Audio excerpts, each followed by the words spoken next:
안녕하세요. 상담심리학의 장경원입니다. 자, 이번 시간에 1장 상담의 기초, 그 중에 1절 상담의 기본 개념 살펴보도록 하겠습니다. 자, 기본 개념 들어갈 때는요, 가장 먼저 정의 중요하잖아요. 오리엔테이션 시간에 제가 상담에 대한 정의 간단하게 말씀드렸는데요. 다시 한번 정리하도록 하겠습니다. 자, 먼저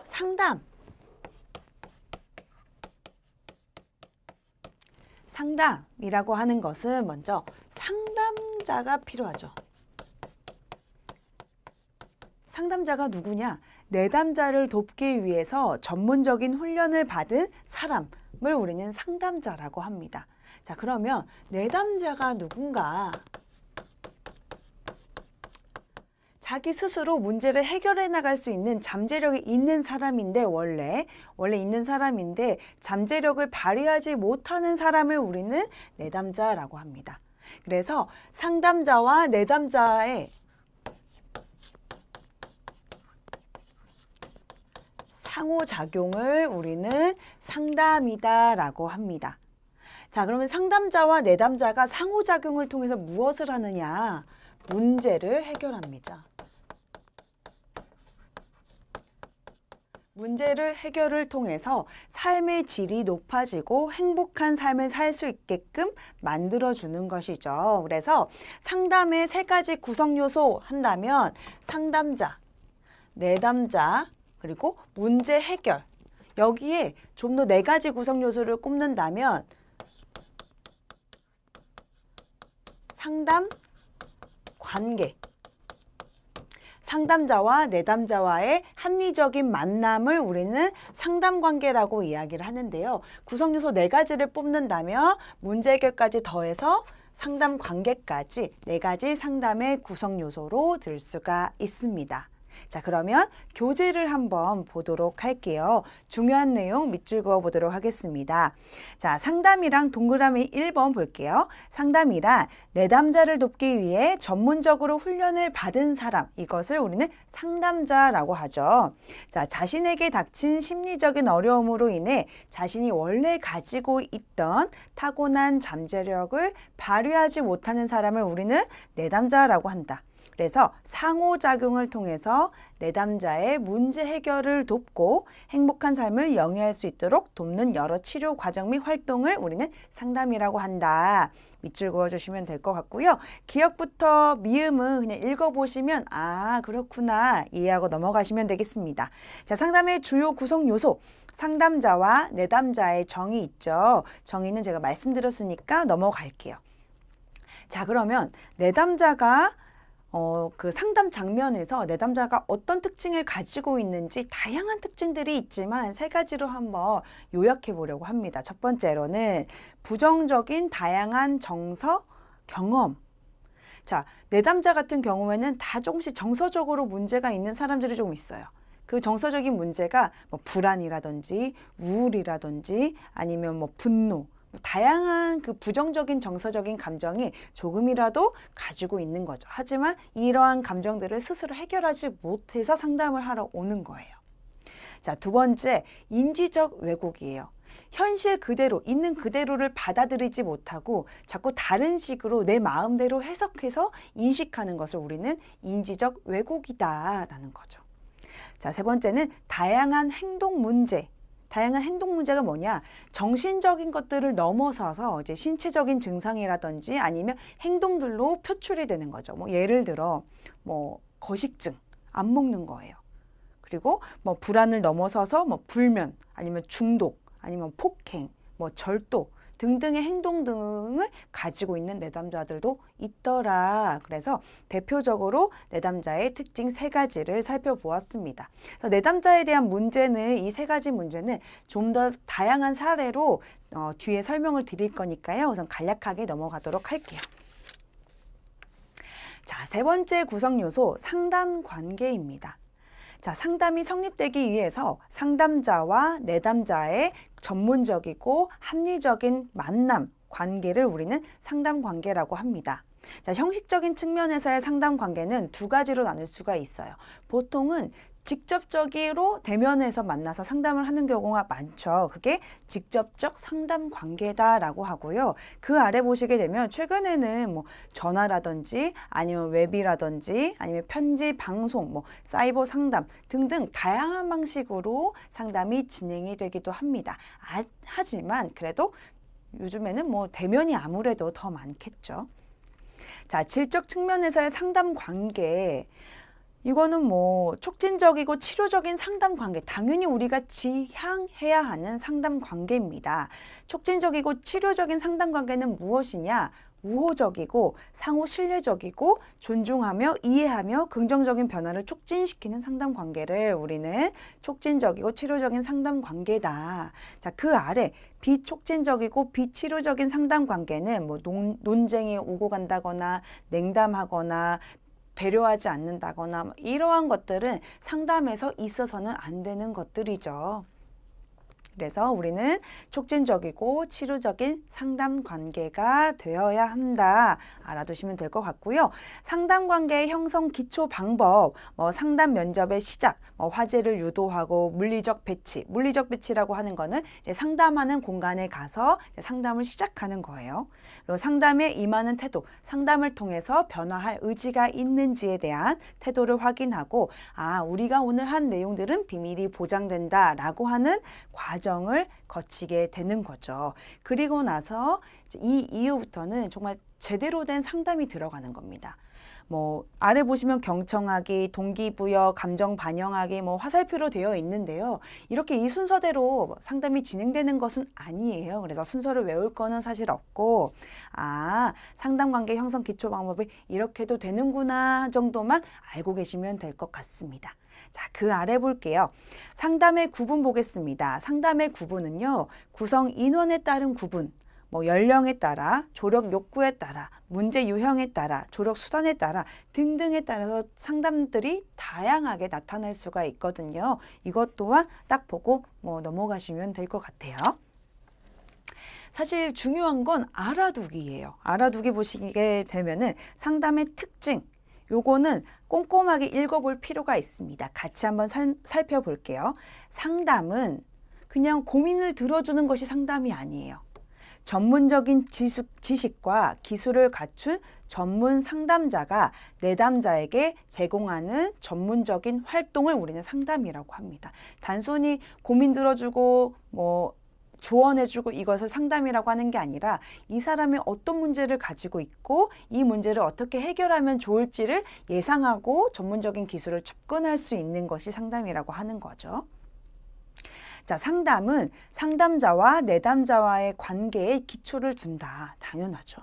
자, 그 아래 내담자가 의사를 결정하고 문제를 해결할 수 있도록 돕는 활동이다. 여기서 중요한 건 이거예요. 내담자가 의사결정을 하는 겁니다. 내담자가 문제를 해결할 수 있도록 돕는 활동이에요. 상담자가 알려주는 것이 아니라 내담자가 스스로, 왜냐하면 잠재력이 있는 사람이기 때문에, 근데 그걸 발휘하지 못할 뿐 잠재력을 발휘할 수 있게끔 만들어주는 거죠. 자, 그 아래 보겠습니다. 자, 새로운 행동을 학습하거나 태도를 형성하도록 하는 교수 학습 과정. 문제를 해결하기 위해서 새로운 것을 학습이 필요하다라고 한다면 다 가능한 거죠. 자, 그 아래 상호 협력 활동이다. 중요한 키워드들 말씀드렸어요. 중요한 키워드들을 잘 이해하고 암기하시길 바랍니다. 자, 그 아래 2번 상담의 필요성 보겠습니다. 상담은 왜 필요한가? 제가 오리엔테이션 시간에도 말씀드렸지만 우리가 어떤 어려운 상황을 이겨내고 싶고 벗어나고 싶어도 제일 먼저 하는 건 주변 사람들에게 하소연을 하는 건데 이 하소연이 실제로 근본적인 문제를 해결해 주지 못하더라. 그래서 좀 더 심해지면은 신경증적인 증상, 신체적인 문제, 이런 문제들이 발생될 수 있더라.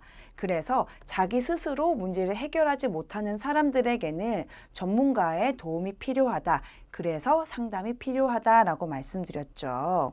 그래서 이거 이해하고 넘어가시면 되겠습니다.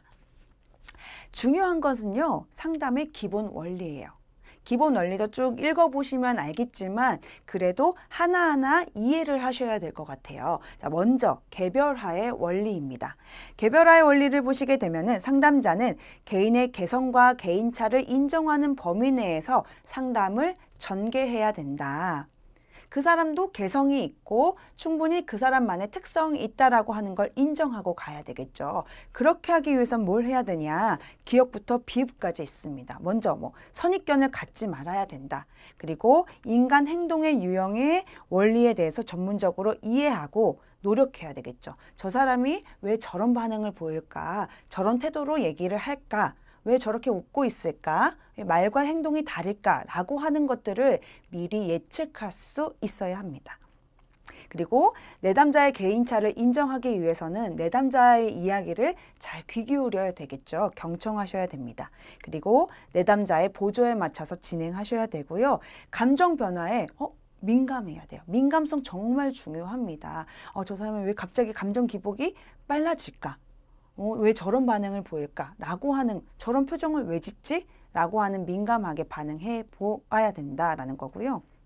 그리고 내담자와 견해 차이가 있을 때 앞을 내다보는 능력을 갖고 적절하게 선택해서 진행하셔야 된다. 자기만의 가치관을 가지고 상담을 진행하셔야 된다라고 하는 내용입니다. 개별화의 원리는 개인의 개성과 특성을 이해하자. 라는 거고요. 두 번째, 의도적 감정 표현의 원리입니다. 누구나 긍정적인 감정만 표현하는 것이 아니라 부정적인 감정도 표현할 수 있어야 된다라고 하는 거죠. 그래서 의도적인 감정 표현의 원리는 긍정적이든 부정적이든 그런 감정 표현을 할 수 있도록 자리를 마련하자. 이것이 바로 의도적 감정 표현의 원리입니다. 그래서 두 번째 보시게 되면 두 번째 줄 자유롭게 의도적인 표현을 보장받도록 온화한 분위기를 조성해 주어야 한다. 이것이 바로 의도적 감정 표현의 원리입니다. 자, 세 번째 통제된 정서 관여의 원리. 자, 상담은요. 그 사람이 이야기하는 거 이야기에도 초점을 맞출 수 있지만 좀 더 나아가서는 정서에 오히려 더 좌지우지 큰 비중을 두어서 상담을 진행하셔야 됩니다. 내담자가 자신의 감정을 표현하도록 말은 정말 우울한 이야기 하고 있지만 실제로 표정은 웃고 있는 그럼 왜 저렇게 웃고 있을까? 정서에 통제된 정서 관여의 원리 웃고 있을까를 알고 거기에 맞는 반응을 하셔야 됩니다. 이게 통제된 정서 관여의 원리입니다. 자, 수용의 원리. 인격체로 존중하자. 내담자는 인격체로 존중하자. 자, 그 아래 만약 내담자의 의견에 상담자가 동의하지 못하는 일이 있더라도 동의하지 않는다는 사실을 분명히 전달하되 그 표현이나 자세는 어디까지나 온화해야 되고 존중스러워야 된다라고 하는 내용 나와져 있죠. 인격체로 존중하자. 이것을 바로 수용의 원리라고 합니다. 자, 비판적 태도 금지의 원리예요. 내담자는 질책을 받거나 아니면은 비난을 하거나 추궁을 할 때 이런 것들을 너무 두려워해요. 그래서 내담자에게는 상담자는 내담자의 행동, 태도, 가치관 등을 객관적으로 평가를 해야 되고 어떠한 문제에 대해 일반적인 판단이라든지 비판, 비난을 하지 않도록 해야 한다. 자, 6번 보겠습니다. 자기결정의 원리. 자, 내담자는 자기 스스로 잠재 능력을 발휘하지 못할 뿐 잠재 능력이 있어요. 그래서 자기 스스로 자기 결정을 할 수 있게끔 만들어 주어야 합니다. 이것이 자기 결정의 원리예요. 자, 내담자 자신의 힘으로 문제를 해결해 나갈 수 있다는 신념에서부터 시작이 되어야 하며 내담자는 어떠한 지도와 충고가 있더라도 이에 무조건 응하기보다는 자신의 판단을 토대로 자기 방향과 태도를 결정해야 한다라고 하는 게 자기 결정의 원리고요. 마지막 비밀 보장의 원리예요. 상담 과정 중에 있었던 모든 내용들은 비밀을 보장해야 된다라고 하는 거죠. 자, 요거는 달달달달 외우실 필요는 없지만 이 내용이 이런 내용이구나 라고 하는 이해 정도는 분명하게 하고 가셔야 되겠습니다. 자, 상담의 목표. 자, 그럼 상담의 최종적인 목표는 뭐냐? 1차적인 목표는 이 내담자의 문제 해결이에요. 이 내담자가 갖고 있는 문제를 해결해 주는 거고, 그 다음에는 무엇을 해야 되느냐? 인간적인 발달과 성장 아니면 환경에 적응.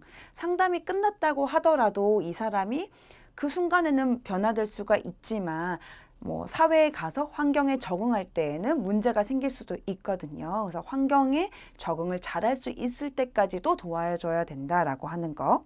뭐 내담자의 발달, 효율성 향상, 뭐 문제 발생의 예방, 이런 것들이 2차적인 목표가 될 수 있다. 그럼 상담의 1차적인 목표는 무엇이냐? 내담자가 가지고 있는 그 문제를 해결해 주는 것이다. 상담 목표가 왜 필요한가? 상담 목표의 기능을 좀 보시게 되면은, 목표를 정하게 되면은 상담에 적극적으로 참여하게 되죠. 그 문제가 무엇인지, 그 문제를 해결하면 어떤 도움이 될 것인지를 목표를 정하고 가게 되면은 상담 막 하고 싶어서 해결하고 싶어지잖아요. 자, 교육적인 기능, 삶의 목표를 같이 세움으로써 학습이 된다라고 하는 거고요. 평가적인 기능 같은 경우에는 내담자 변화가 어느 정도 이루어졌는지를 가늠할 수가 있는 거죠. 목표를 딱 정해놓고 지금 현재 수준을 비교 분석해 볼 수 있다라는 거고요. 치료 평가적인 기능, 상담 효과에 대한 정밀한 평가, 이런 것들도 상담 목표의 기능이 될 수 있겠습니다. 상담 이론에 따른 상담 목표들은 조금씩 달라요. 가볍게 좀 살펴볼게요. 정신분석 이론 같은 경우에는 무의식을 의식화해서 뭐 성격을 수정해서 행동을 변화시키는 거예요. 여기서 중요한 키워드는 무의식을 의식화한다. 행동수정 이론 같은 경우에는 바람직하지 않은 행동들을 감소시키고 바람직한 행동은 증가시키는 것이 상담 목표고요. 인간중심 상담 이론 같은 경우에는 자화와 경험감의 불일치를 조율해서 인간적인 삶을 살 수 있도록 돕는 거예요. 자, 그 아래 인지상담 이론 같은 경우에는 자동적인 사고, 내가 지금 하고 있는 이러한 사고들, 생각들을 다시 재구성해서 합리적인 사고를 할 수 있도록 만들어주는 거. 이것을 인지상담 이론이라고 합니다. 이 각각 상담 이론들은요, 그 뒤에도 더 자세하게 살펴볼 거예요. 중요한 키워드들만 좀 체킹해 주시면 좋을 것 같습니다.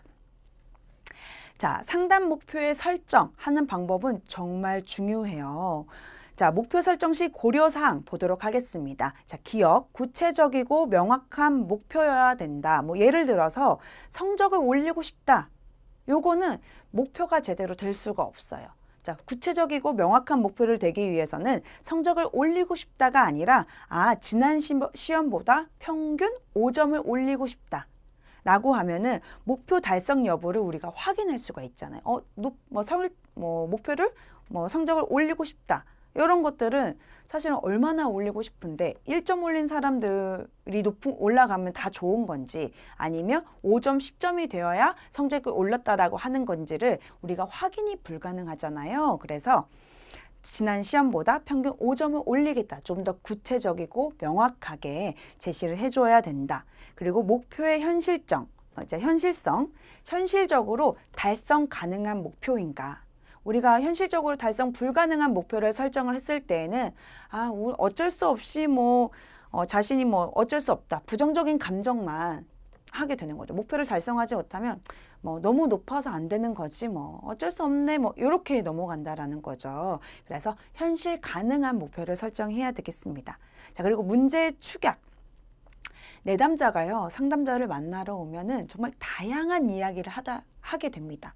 다양한 이야기를 하게 되는데, 문제를 호소하게 되는데, 이 문제들을 보게 되면은 원인들이 유사한 것들이 있어요. 이러한 원인들이 유사한 것들을 묶어서 상담 목표화해야 됩니다. 이러한 상담 목표만 듣더라도 이 문제를 전반적으로 이해하고 설명할 수 있게 되는 거죠. 자, 교재에는 나와져 있지는 않지만 상담 목표는 내담자와 상담자가 합의가 이루어져야 됩니다. 그래서 내담자가 호소하는 문제, 그리고 상담자가 객관적으로 보았을 때 문제가 되는 문제를 목표로 설정을 하셔야 된다. 합의가 이루어져야 된다라고 하는 거, 목표 설정 방법 설명드렸습니다. 자, 목표 설정의 과정 보시게 되면은 기억 볼게요. 상담 목표 설정의 목적과 필요성에 대해서 내담자가 납득할 수 있도록 설명해야 된다. 자, 목표를 왜 정하는지에 대한 설명이 있어야 되고, 목표를 선정을 하고, 그리고 내담자가 세워진 목표에 대한 합의, 내담자와 상담자 간의 목표 간의 합의가 이루어져야 되고요. 목표가 달성이 되면 뭐가 좋은지, 뭐가 손실이 되는지, 그리고 이 목표를 달성하기 위해서 장애 요인은 무엇인지, 아니면 장점은 무엇인지 등을 파악해야 되겠죠. 그리고 필요한 경우에 따라서 목표 실행 과정에서 정한 목표를 좀 수정해야 할 필요도 있겠죠. 그래서 이런 것들을 이해하시면 되겠습니다. 이해하고 넘어가면 될 것 같아요. 자, 그 아래 상담기관. 왜 상담기관이 교재에 수립이 되어 있을까? 자, 상담가 같은 경우에는요, 단순히 이론만 잘 알고 있다라고 해서 끝나는 것이 아닙니다. 실제로 상담을 능숙능란하게 할 수 있어야 되겠죠. 그러기 위해서는 우리가 다양한 상담을 진행해보고 연습하는 과정이 필요해요. 그러다 보니까 다양한 상담센터에 들어가서 초보 상담가들이 많은 상담을 경험을 해보게 되는 거죠. 자, 교재 보시게 되면 뭐 대학 학생 상담센터, 청소년 상담복지센터, 뭐 여성 관련 상담센터 등등이 있겠죠. 여기에 오는 내담자들은 정말 다양합니다. 뭐 대학 학생 상담센터 같은 경우에는 진로에 대한 문제, 학교 적응에 대한 문제, 미래에 대한 문제들 많이 가지고 오겠죠. 뭐 그 아래 여성 관련 상담센터 같은 경우에는 뭐 성폭력이라든지 가정폭력이라든지 아니면 건강 가정 지원이라든지 이러한 문제들을 많이 가지고 올 거라는 거죠. 내담자가 달라요. 그리고 여기에 프로그램들도 정말 다를 것이고 운영 체제들도 다 다를 겁니다. 그래서 초보 상담자들은 이런 다양한 기관에서 그 내담자에 맞는 운영 체제는 무엇인지, 운영 프로그램은 어떻게 진행되고 있는지, 상담 기법들은 어떻게 진행되고 있는지, 어떤 내담자들이 오고 어떻게 극복하고 상담이 진행되고 있는지들을 많이 경험해 봐야 된다. 그래서 상담 기관의 종류들을 나열해 보았습니다. 외울 거는 없고요. 쭉 한번 보시면 될 것 같아요. 자, 알아두기 볼게요. 알아두기 정말 중요해요. 알아두기에서 상담과 심리치료에 대한 비교예요. 똑같이 병원에서도 뭐 상담도 많이 하고 심리치료도 많이 하는데요. 좀 대상자가 다르다라고 보시면 돼요. 대상자가 어떻게 다르냐? 상담자도 조금 뭐 정신적으로 우울하고 뭐 감정 변화가 있는 사람들도 분명히 있기는 있어요. 하지만 심리치료보다 비교적 정상적인 사람을 한해서 상담이 진행되게 되고요. 심리치료 같은 경우에는 심리적으로 장애를 가진 사람, 정말 아픈 사람을 심리치료를 하게 되는 겁니다. 상담은 의식적인 자료, 현재 보여지는 것, 보통 무의식적인 것들도 상담이 이루어지기도 하지만 보통은 의식적인 겉으로 보여지고 우리가 알 수 있는 의식적인 자료를 가지고 상담을 진행하게 되는데요. 심리치료 같은 경우에는 우리가 눈으로 보이지 않는 것들을 대상으로 기초로 해서 치료가 진행된다라고 보시면 되고요. 상담의 초점은 사실은 뭐 치료가 될 수도 있기는 하지만 심리치료에 비해서 사회생활, 환경에 대한 적응 이라고 볼 수가 있고요. 심리치료 같은 경우에는 문제에 대한 진단과 치료 과정이 될 수 있다. 그래서 아무래도 심리치료가 훨씬 더 시간이 많이 소요가 되겠죠. 자, 상담의 목표는 뭐 적응, 치료가 될 수도 있기는 하지만 심리치료에 비해서 발달, 교육, 예방이 좀 맞춰져 있고요. 심리치료 같은 경우에는 교정, 적응, 치료 등을 들 수가 있습니다. 자, 상담 심리학의 발전 과정. 상담 심리학 같은 경우에는 워낙 오래된 그런 그 역사가 있어요. 그래서 심리학가나 상담 심리학이 이렇게 정착이 된 그러한 발전 과정들을 한번 살펴보려고 합니다. 간단하게 좀 볼게요. 과학적 학문으로서의 심리학의 기원, 상담이 아니라 심리학의 기원을 좀 볼게요. 심리학의 기원은 각각 이론별로 조금씩은 달라요. 구성주의 볼게요. 구성주의.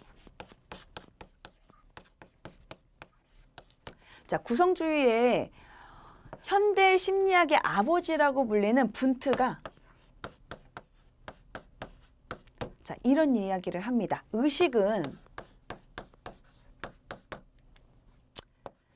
의식은 감각과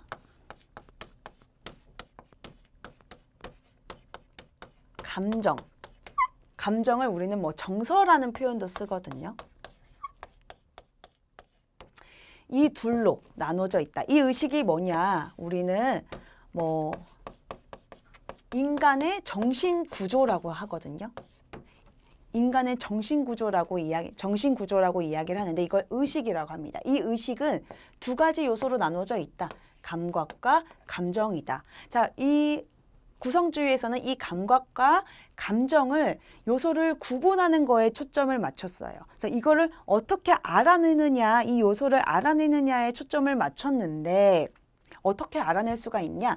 타인은 눈으로 보이지 않는다. 자, 나 스스로가 나의 감정을 스스로 보고 언어로 내뱉어야 한다. 이것을 우리는 내성법이라고 합니다. 자, 이런 것들을 분트가 심리학적으로 제시를 하였다. 그래서 과학적인 접근이다라고 나와져 있습니다. 이런 내용들을 좀 잘 기억해 주시면 될 것 같아요. 자, 두 번째, 기능주의 같은 경우에는 지금 여기 요소들이잖아요. 이 요소를 파악하는 거에 초점을 맞춘 것이 구성주의라면 기능주의 같은 경우에는 이러한 감각이나 감정의 요소들을 어떻게 기능하느냐, 어떻게 작용하느냐, 어떻게 과정이 이루어지는지 이런 것들이 더 중요하더라가 기능주의에 나와져 있고요. 그 아래 행동주의.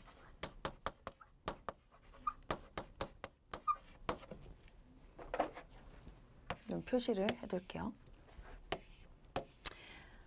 행동주의 같은 경우에는 우리가 뭐 의식, 감각, 감정 뭐 이런 것들은 눈에 보이는 것이 아니에요. 정말 내면의 인간 정신 속에 있는 거거든요. 근데 행동주의 학자들은 의식적이고 무의식적이고 이런 거 말고 관찰 가능한 행동.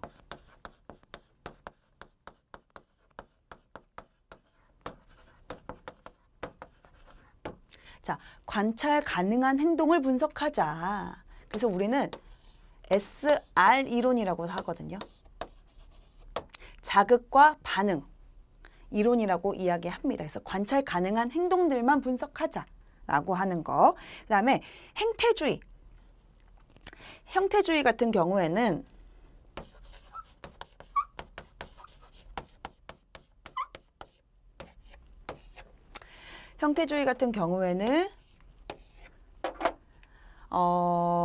지각. 어떤 사물에 대해서 어떻게 지각하고 생각하고 경험하는지가 중요하더라. 대상에 대한 지각이나 생각 이런 것들, 경험들이 중요하다라고 나와져 있습니다. 자, 그럼 이런 그 학습이나 변화가 이루어지려면 형태주의에서는 어떻게 하느냐? 통찰이 이루어져야 된다.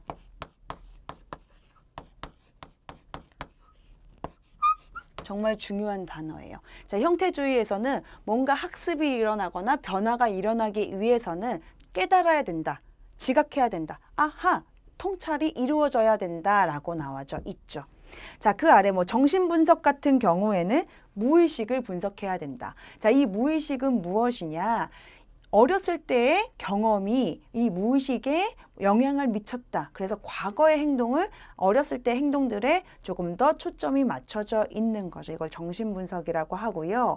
인본주의 같은 경우에는 인간의 주관적인 경험과 인간적인 가치를 중시를 하더라라는 겁니다. 중요한 내용들 좀 밑줄 그어 보도록 할게요.